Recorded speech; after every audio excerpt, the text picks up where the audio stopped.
Et Olivier, il nous avait fait d'ailleurs, je me souviens, c'était au mois d'avril ou mai, on avait commencé dans le chaos, là, il nous avait fait un truc super. Je ne sais pas ce qu'il va nous raconter, notre ami Olivier, mais c'est lui qui va être sur la scène dans quelques instants. S'il n'y a pas d'autres questions, une fois, deux fois, trois fois, c'est parti Olivier, c'est à toi, Olivier Alossio. Bonjour, merci. Alors, je suis parmi vous depuis un téléphone portable, car je suis en journée APM. Alors, je sais qu'il y a Christophe Marjoli. Christophe, tu étais intervenu à l'APM il y a quelques années dans le club Marseille-Cassis. Tu t'en souviens pas, mais moi, peut-être. En tout cas, moi, je m'en souviens. Si, je m'en souviens, Olivier. Voilà. Donc, je suis ravi d'avoir parmi nous aujourd'hui. Je garde une très bon souvenir de votre intervention. L'APM, pour ceux qui ne le savent pas, est une association qui a été créée par Pierre Bellon il y a maintenant une trentaine d'années, qui s'appelle l'Association pour le progrès du management. Et donc, c'est vraiment centré sur la devise de l'APM, c'est le progrès de l'entreprise passe par le progrès du dirigeant. Et donc, c'est de la formation professionnelle tout au long de l'année. Donc, voilà, je suis en réunion APM, d'où le téléphone portable. Et aujourd'hui, je partage avec vous, on a la chance d'avoir Adrien Duvillard. Adrien Duvillard, c'est l'ancien champion de ski qui était en équipe de France pendant 10 ans dans les années 90.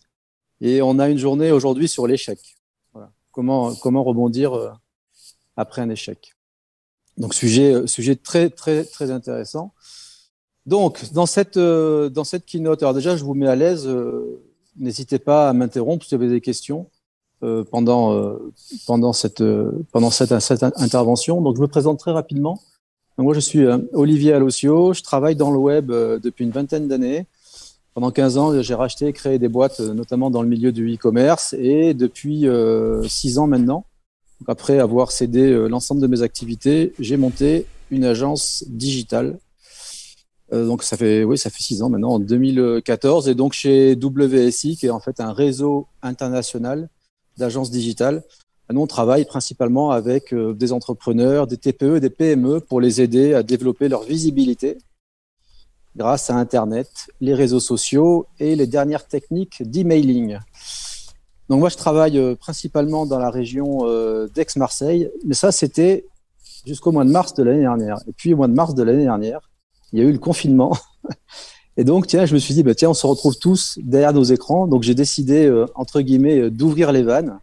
Et je vais vous parler des vannes dans quelques instants. Ouvrir les vannes, ça veut dire quoi? Ça veut dire pouvoir se rendre visible ailleurs que dans sa zone de chalandise. Ça, c'est la magie d'Internet.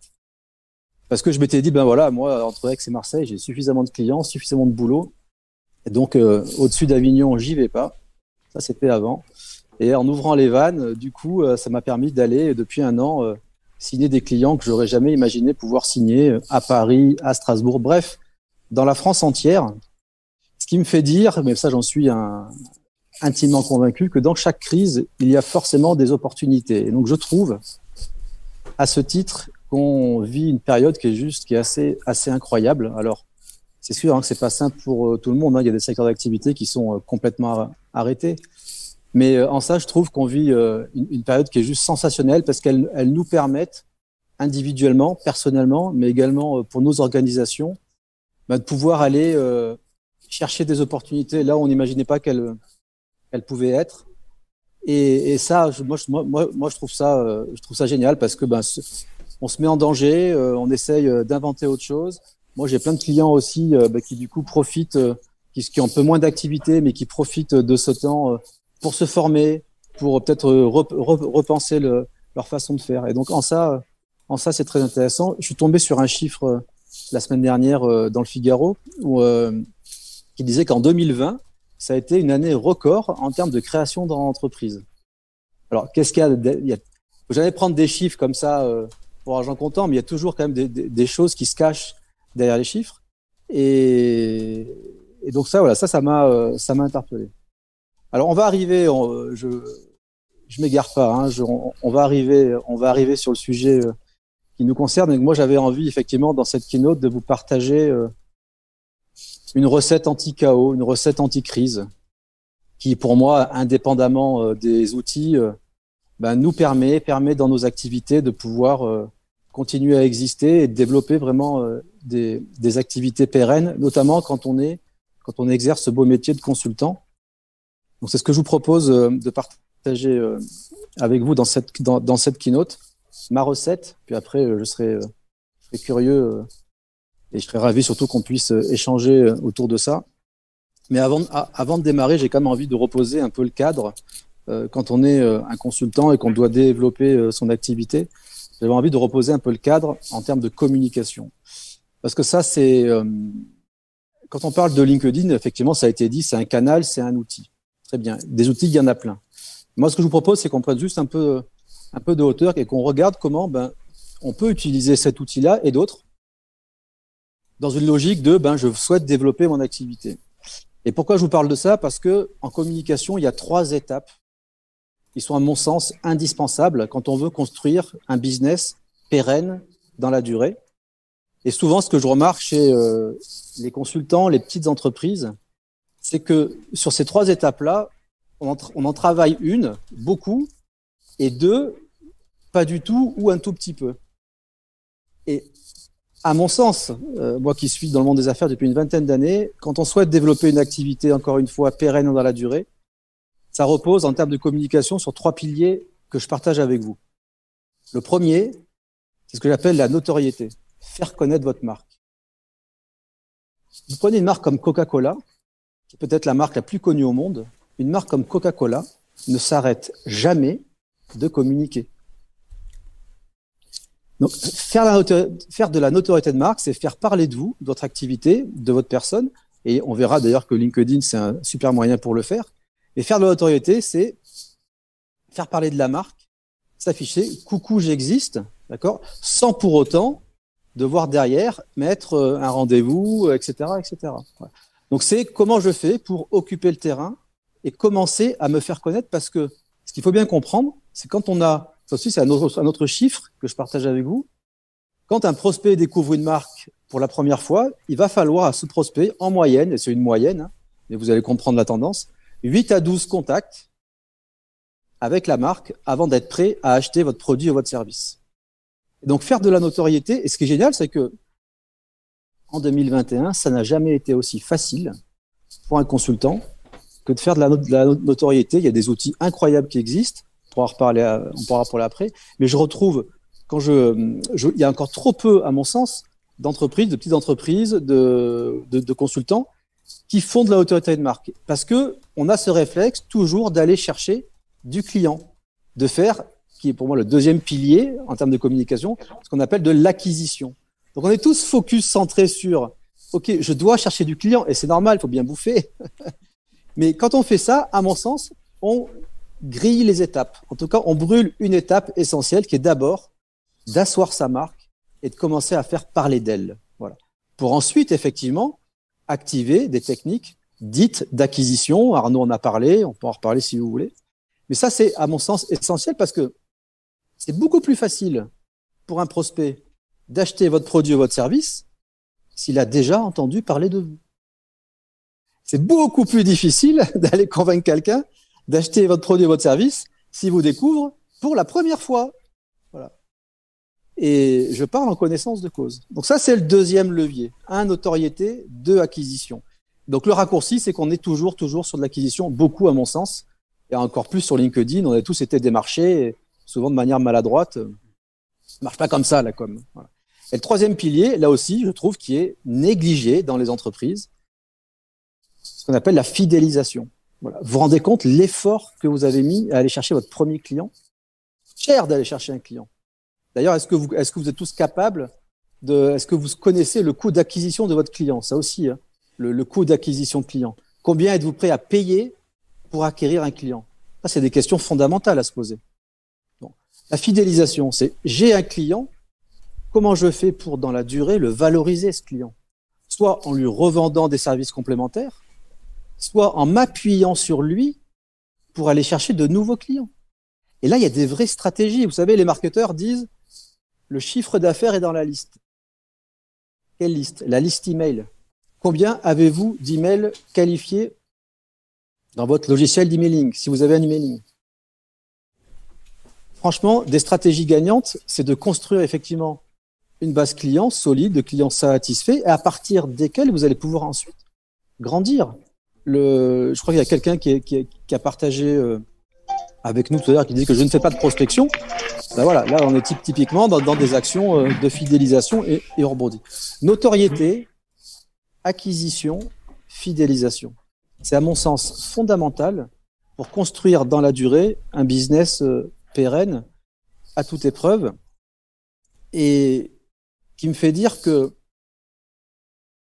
avec tout ce qu'on vit depuis un an, le digital, effectivement, c'est devenu c'est pas devenu prégnant, c'est devenu obligatoire. C'est-à-dire que jusqu'il y a encore un an, effectivement, les boîtes qui avaient pris le virage de digitaliser leur communication, etc., avaient un avantage compétitif, clairement. Moi, je le vois.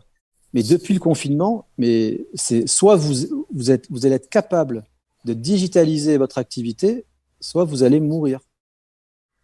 Je dis pas ça pour me la raconter. Enfin, il y a beaucoup de gens qui me connaissent ici. Depuis le mois de septembre, dans nos métiers d'agence digitale, on est sous l'eau. On peut plus prendre de business. On refuse des clients. On est submergé. Je sais qu'il y a d'autres confrères WSI qui interviennent, Loïc, FX, il vous en reparlera. Voilà. On n'a jamais eu, moi ça fait 6 ans que je fais ce métier-là, on n'a jamais eu autant de demandes. C'est incroyable. Je sais qu'il y a d'autres agences qui vont intervenir, tu pourras partager avec eux, mais on vit un truc qui est juste hallucinant. Et donc j'insiste vraiment là-dessus parce que franchement, si vous ne faites pas l'effort, si vous ne vous posez pas aujourd'hui les bonnes questions de comment je peux pouvoir utiliser le digital au service du développement de votre activité, franchement, dans les années qui viennent, ça va être très compliqué. Alors, je ne vais pas revenir là-dessus, mais j'aurais juste une petite phrase. Ça a été dit, par où on commence quand on est un consultant. Donc, ça a été dit, se spécialiser. Moi, je trouve que sur LinkedIn, ce qui est intéressant, c'est de pouvoir se positionner, effectivement, en quoi je suis différent. Et surtout, on me demande qu'est-ce qu'une agence, une agence digitale. Bon, je répondrai à cette question plus tard. C'est une agence digitale. J'y reviendrai après. Mais merci pour la question. Donc, ce qui est intéressant, je trouve, sur LinkedIn, pour un consultant, c'est de se spécialiser. Je vous donne un exemple. J'ai eu en formation à Noël un groupe de consultants, et parmi ce groupe, il y avait une personne qui était consultant en informatique. Bon. On a retravaillé, bien évidemment, et Damien, il s'est positionné, du coup, en tant que consultant spécialisé dans la gestion des données.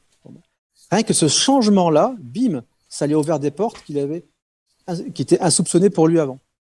Et donc, se spécialiser, c'est effectivement, à mon sens, la première chose à faire sur LinkedIn.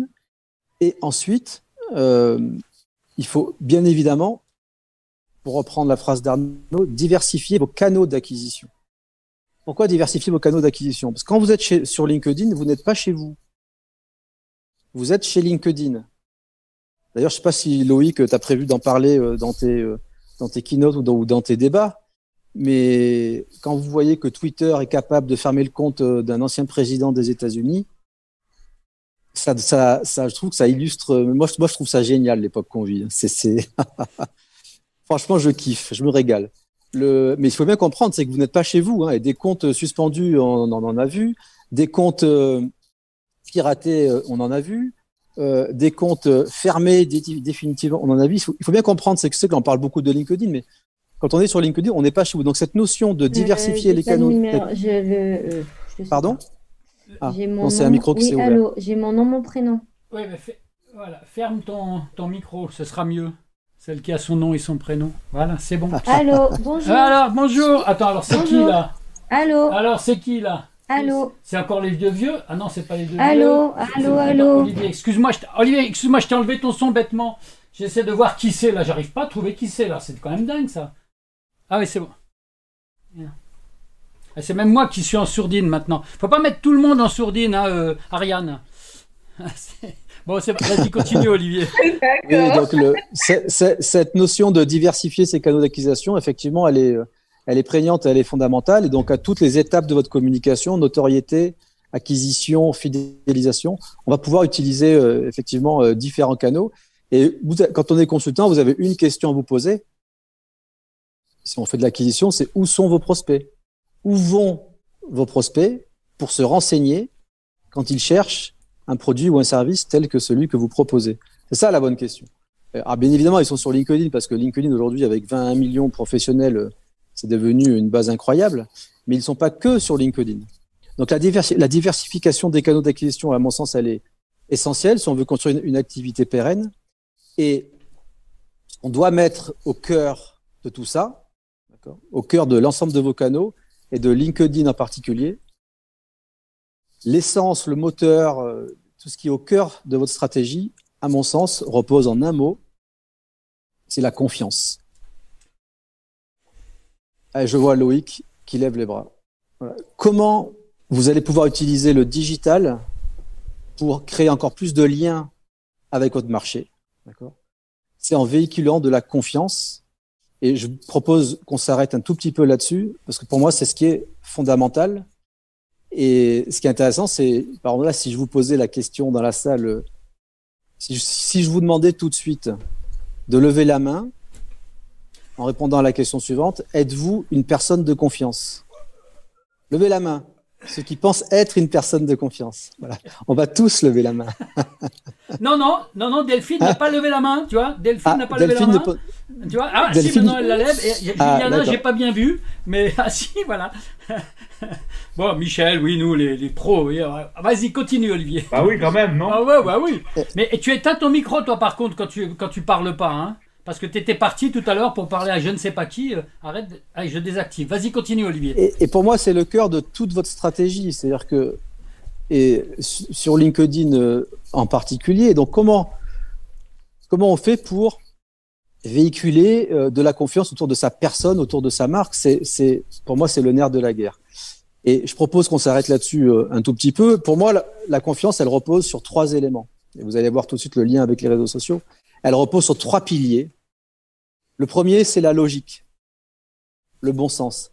Et on le voit bien aujourd'hui, c'est ça que je trouve ça génial ce qu'on vit. On le voit bien aujourd'hui, sans faire de politique de comptoir, mais quand on regarde les mesures du gouvernement, il y en a qu'on va trouver illogiques. Mais je comprends, mais c'est pas logique. Ils ouvrent telle activité, ils ferment telle activité. C'est pas logique. Et du coup, ça crée de la défiance. Le premier pilier de la confiance, c'est effectivement la logique, le bon sens. Si vous entendez quelqu'un et ce qu'il vous raconte, c'est dénué de sens, tout de suite, vous allez avoir un a priori négatif. Premier pilier de la confiance, la logique, selon moi. Deuxième pilier, l'empathie. Ça a été dit dans la précédente keynote, cette capacité à s'intéresser sincèrement aux autres. Cette capacité à se mettre à la place de votre prospect, à la place de l'autre. Parce que les gens, ce qui les intéresse, c'est pas vous, ce sont eux. Ça a très bien été dit par Jean-Philippe également. Logique, empathie. Et le troisième, mon préféré, le troisième pilier de la confiance, c'est l'authenticité. L'authenticité. Si vous n'êtes pas aligné entre ce que vous dites, ce que vous faites, mais surtout ce que vous êtes profondément, ça va se voir. Et je suis sûr qu'on a tous fait l'expérience. Mais lui, je le sens pas. Et ce qu'il me raconte là, il me fait la messe et je le sens pas. Manque d'authenticité. Voilà. Et ça, sur un réseau social, c'est prégnant. Et donc, quand on raconte des choses qui sont pas trop connes, où on s'intéresse sincèrement aux autres et on est aligné avec ses valeurs et ses croyances, logiquement, peu importe le canal sur lequel on va communiquer, logiquement, on devrait, dans la durée, s'en sortir pas trop mal. Voilà. Quand j'ai créé mon agence en 2014, j'ai fait un gros switch. Pendant 10 ans, je travaillais dans le e-commerce, je vendais de l'électroménager sur Internet, et bim, je me retrouve à accompagner des chefs d'entreprise pour les aider à développer leur activité sur Internet. Il y a un lien, certes, mais je suis reparti de zéro. Comment j'ai fait pour démarrer? J'ai pris mon téléphone, j'ai appelé 10 copains, chefs d'entreprise, beaucoup à l'APM d'ailleurs. Je leur ai expliqué ce que je faisais.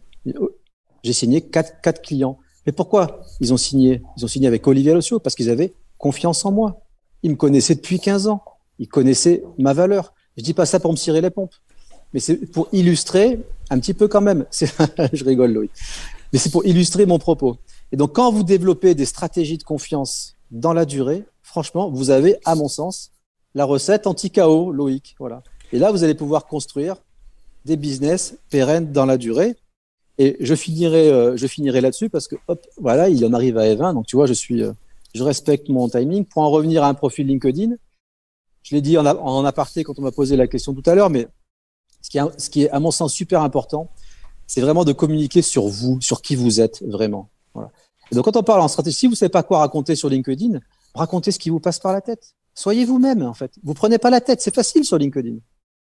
Soyez vous-même, intéressez-vous aux autres, d'accord ? Et sincèrement, et dans la durée, vous verrez, vous aurez des résultats. Voilà ce que j'avais envie de partager avec vous, avec cette conviction profonde qui est la mienne. Et après, je vous écouterai, que le digital doit être, à mon sens, un créateur de liens. Voilà. C'est comme ça qu'on doit utiliser le digital. Et moi, c'est ce que je m'efforce de faire avec tous mes clients, peu importe le canal, tous les jours. C'est ce qui m'anime et c'est ce que je trouve génial dans la période que l'on vit. Loïc. Merci d'avoir écouté, Loïc. Merci de l'invitation. C'est un plaisir. Merci à toi, Olivier. Alors, avant d'ouvrir la parole à la salle, mon ami Christophe, sauf si tu veux dire merci, mais en une seconde, vas-y. Une seconde, je voulais juste rajouter un point pour Olivier, et merci à Olivier, parce que c'est vraiment extra. Merci pour ce que tu as dit. Et rajouter un point, c'était, avant de vendre quoi que ce soit, vendez votre image. Avant de vendre quoi que ce soit, vendez votre image. Soyez vous-même, nature. Tant qu'on y est dans les outils, Olivier, tu voulais parler d'outils tout à l'heure. Tu as dit on va en parler tout à l'heure. Alors de quels outils voulais-tu nous parler? Et ensuite, vous direz la même chose.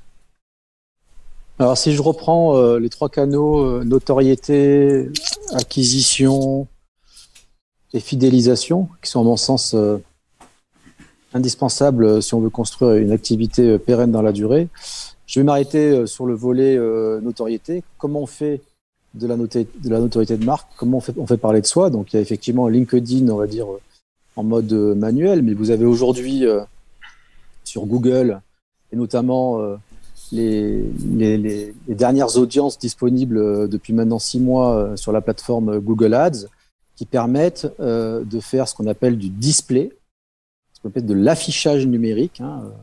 Les 4x3 dans la rue, c'est à l'ancienne. Aujourd'hui, on fait de l'affichage numérique. Donc on est capable d'aller aujourd'hui afficher un message, une publicité, un visuel directement dans les téléphones portables de personnes qui sont vos prospects. Vous pouvez aller afficher des messages directement auprès de prospects qui ont déjà visité les sites de vos concurrents. Vous allez pouvoir vous fabriquer vous-même vos propres audiences, et ça, ce sont des nouvelles audiences qui sont arrivées sur le marché proposées par Google depuis 6 mois, qui sont juste incroyables et qui permet. Alors c'est payant, on est d'accord. Quand on passe du temps, le temps c'est de l'argent, mais ça reste encore, si je dois comparer avec la publicité sur Facebook, 10 fois moins cher que sur Facebook. Si je mets des outils en face, en gros, vous avez 3 outils à votre disposition. Vous avez Google, le moteur de recherche. 2, vous avez les réseaux sociaux. Et 3, vous avez l'emailing. Et donc, quand on construit, je fais des raccourcis, mais un consultant, en gros, c'est ça.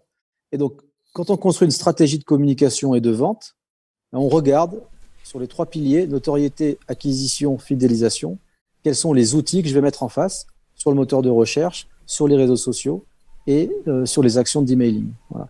Et l'exemple, si vous allez en reparler, je ne vais pas casser ta keynote mais c'est comme ça qu'on construit une stratégie de communication et complémentaire, parce qu'encore une fois, il n'y a pas un outil magique, c'est pas vrai, ça n'existe pas. D'accord ? C'est comme ça qu'on construit une stratégie de communication et de vente avec différents outils et en y mêlant aussi vos actions physiques. Les outils de LinkedIn, on me demande souvent est-ce que je dois automatiser? L'automatisation, tu vois, c'est un peu le gros mot. Alors, il y a plein d'outils qui existent. Il y en a effectivement qui marchent très bien. Moi personnellement, l'automatisation, il y a des clients chez qui je la préconise et pour qui on a des résultats incroyables, vraiment. Et il y a des clients pour qui je la déconseille. Donc il n'y a pas de vérité toute faite. Parce que l'automatisation, mais je sais que vous allez encore avoir un atelier sur le gros hacking, donc je n'ai pas encore envie de teaser là-dessus, mais franchement, assistez-y, vous allez apprendre plein de trucs. Mais l'idée de l'automatisation, en fait, c'est l'idée de scaler votre business. Je sais que vous allez en parler. Scaler son business, ça repose sur standardiser un maximum de process, et notamment d'offres, standardiser, d'accord ? Prenez l'iPhone, il n'y a pas plus standard qu'un iPhone. Et pourtant, vous considérez que c'est votre propre téléphone. C'est standard, tout le monde a le même. le standardiser, automatiser et mettre le client au cœur de votre stratégie. C'est ça scaler un business. Et automatiser, moi, ce qui m'intéresse dans l'automatisation, c'est comment l'automatisation peut m'aider à automatiser, comme son nom l'indique, des tâches qui sont chronophages et répétitives, où la valeur ajoutée humaine, finalement, elle a peu lieu d'être. Voilà. C'est ça qui m'intéresse dans l'automation. Donc, il y a des cas où c'est très pertinent, hyper pertinent, et d'autres pas du tout. Absolument. Voilà. C'est magnifique ce que tu dis là. Et alors, je vais laisser Olivier, puisqu'il a fait notre deuxième keynote, faire la fin. Fais ta conclusion, Olivier. Moi, je vais citer Zig Ziglar, quelqu'un que j'aime beaucoup, qui est un conférencier américain très célèbre dans les années 70, qui a écrit plein de bouquins sur la vente. Et Zig Ziglar, donc je vais le citer, une de ses citations, qui dit, je cite, « Si les gens vous apprécient, ils vont vous écouter. S'ils ont confiance en vous, ils feront du business avec vous. » Oh, je trouve sabot de cheval. Oh, c'est sabot de cheval, comme dirait mon ami Christophe. Alors, on applaudit bien fort, si vous voulez. On applaudit bien fort nos panélistes. Vous pouvez